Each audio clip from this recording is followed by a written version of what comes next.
Bonjour, bonjour les amis du potager urbain. Regardez ce magnifique soleil qui perce entre les nuages. On est le 26 février, c'est le redémarrage de la saison, le printemps qui va commencer et donc je vous propose de semer toutes nos plantes, enfin une partie en tout cas, de ce qui va être notre potager urbain pour 2018. Je suis super contente de commencer la saison.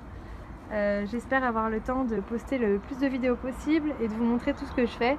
Parce qu'en 2017 ça a été compliqué à partir du mois de juin parce que j'ai pris un travail à temps plein, c'était super chronophage, j'avais pas le temps de tout faire, mais cette fois-ci là on va aller ensemble jusqu'au mois de octobre-novembre 2018, je suis sûre qu'on aura encore des choses à manger sur le balcon. Voilà, et bah écoutez, je vous souhaite à tous une super saison de jardinage et n'hésitez pas à me dire ce que vous faites. M'envoyer des photos aussi, ça me ferait super plaisir parce que je pense que ça peut donner des idées à tout le monde et à moi aussi. Et bah c'est parti, très bonne saison à tout le monde. Bonjour, bonjour.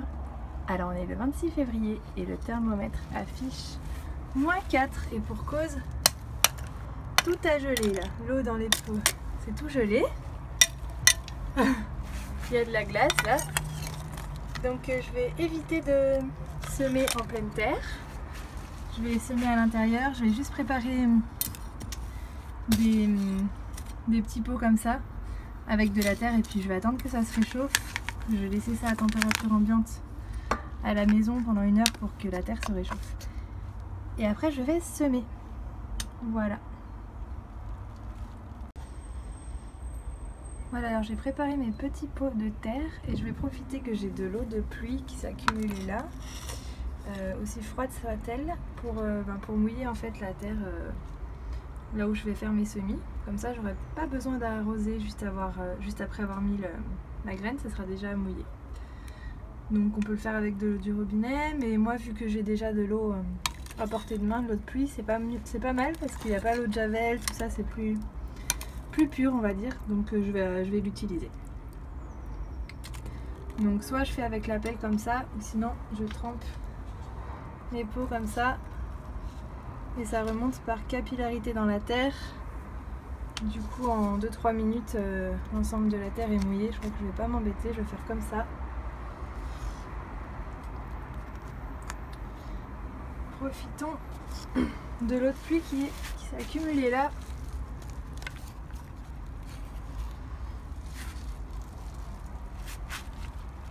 Pas très joli l'hiver, hein, mais bon.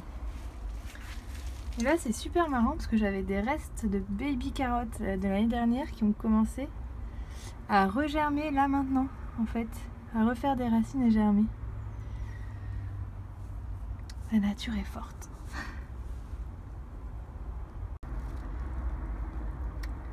Et voilà, tous mes petits pots remplis de terre bien mouillés sont prêts. Je les ai mis sur un vieux plateau, là c'est une plaque de four qui est pourrie, donc dont je ne me sers plus pour son usage prévu à la base. Donc ça fait 3, ça me fait 12 pots, donc je vais maintenant semer les petites graines dedans. Je vais rentrer à l'intérieur parce que là je me pèle. Et nous voilà à l'intérieur, et ben il fait bien meilleur. Alors j'avais préparé mes graines à tremper dans l'eau pour les réveiller et pour qu'elles germent plus vite. Donc j'ai mis du concombre, des épinards, des tomates cerises et du persil. Donc je vais faire une sorte, 2, 3, 4 et ça me fera 3 petits pots de chaque. Et puis je vais faire le test, je vais planter le reste des graines directement en terre à l'extérieur. Et comme ça on pourra comparer l'évolution des semis à l'intérieur et des graines à l'extérieur. Donc évidemment ça va prendre beaucoup plus de temps dehors parce qu'il fait plus froid, mais je voudrais voir le résultat final après au niveau des productions de la plante. Donc on verra courant de l'été. Alors c'est parti, donc j'ai fait un petit trou à l'aide d'un pic dans chaque pot. Je vais mettre les graines dedans et ensuite je tasse légèrement. Alors pour la graine de concombre, hop dans le trou, donc plus la graine est grosse, plus on l'enterre profondément. Donc là j'ai mis un demi-centimètre de profondeur à peu près et je recouvre un peu et je vais tasser avec mes mains gelées. Voilà, il faut tasser légèrement un peu partout pour que quand la graine commence à germer, elle puisse bien s'enraciner dans la terre, qu'elle soit bien calée, quoi, entre guillemets. Mais pas trop non plus, parce qu'il faut qu'elle puisse sortir. Voilà, je vais continuer et puis je vous retrouve. Ah oui, j'ai besoin de mon plantoir. Oh oh! Alors ça c'est sympa.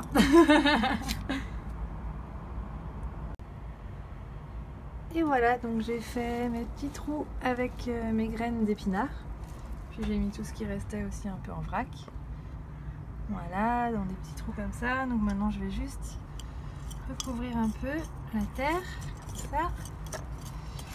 C'était pas parfait comme préparation de terre, mais là il fait vraiment super froid. Donc je fais rapidos. Puis de toute façon, le perfectionnisme, c'est pas mon truc. La nature fera son boulot. Voilà, donc là je tasse un petit peu comme ça avec le râteau. La totalité de la surface. Hop. Puis après je vais arroser. Voilà, donc j'arrose avec l'eau de pluie qui s'était accumulée là dans mes pots qui sont de partout sur mon balcon. Comme ça, c'est fait. Et voilà, mais il n'y a plus qu'à attendre. Mais le plus important, c'est quand même ça. Là, voilà. Allez, à plus les épinards. Et voilà, donc j'ai placé les semis sur une étagère, dans une chambre lumineuse, mais pas non plus directement éclairée par le soleil. Voilà, en fait, il y a la fenêtre qui est là. Tac. Et je les ai mis vraiment dans un petit angle. Donc ils ont quand même de la lumière, mais pas trop. Voilà, donc il n'y a plus qu'à attendre que ça pousse. J'espère que ça vous aura motivé à vous lancer pour commencer votre potager urbain. Et dites-moi ce que vous avez semé. Et je vous retrouve très vite pour l'évolution de tout ça. À bientôt, bonne journée.